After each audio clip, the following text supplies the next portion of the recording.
হে everyone, কি অবস্থা সবার, কেমন আছো? Welcome to our new blog.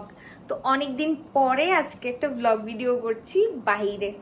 তো আজকের ব্লগটা কি নিয়ে সেটা সম্পূর্ণটা দেখতে হবে, তোমাদের দেখলেই বুঝতে পারবা।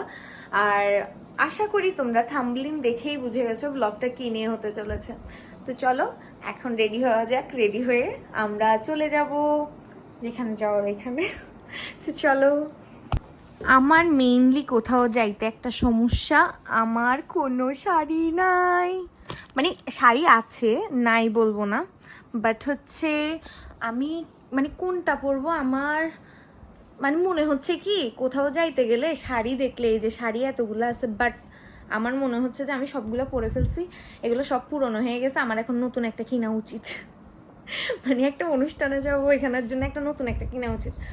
তো আর কি এখান থেকে একটা বেছে রেডি হয়ে নিই আমি। তো এই যে আপাতত এই শাড়িটা পরে রেডি হয়ে নিছি, রেডি হই নাই সরি, আমি একটু এই যে এই শাড়িটা পরে নিলাম, এই শাড়িটা পরে আজকে যাব। তো চলো রেডি হয়ে নিই, রেডি হয়ে তোমাদের সাথে শেয়ার করতেছি।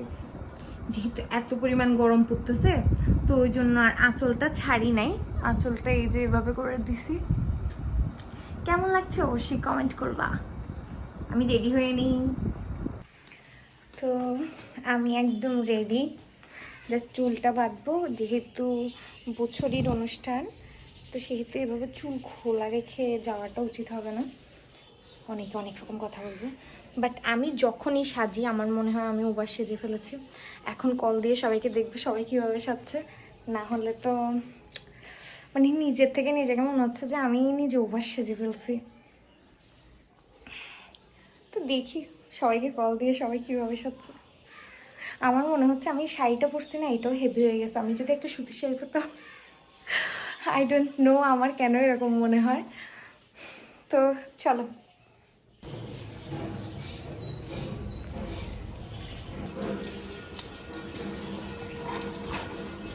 তো অনুষ্ঠান বাড়িতে গিয়ে দেখি বিয়ের মতো করে গেট লাগানো। ভাই এখানে বছরের অনুষ্ঠানে আমি প্রথম দেখলাম যে বিয়ের মতো করে গেট লাগানো হয়েছে।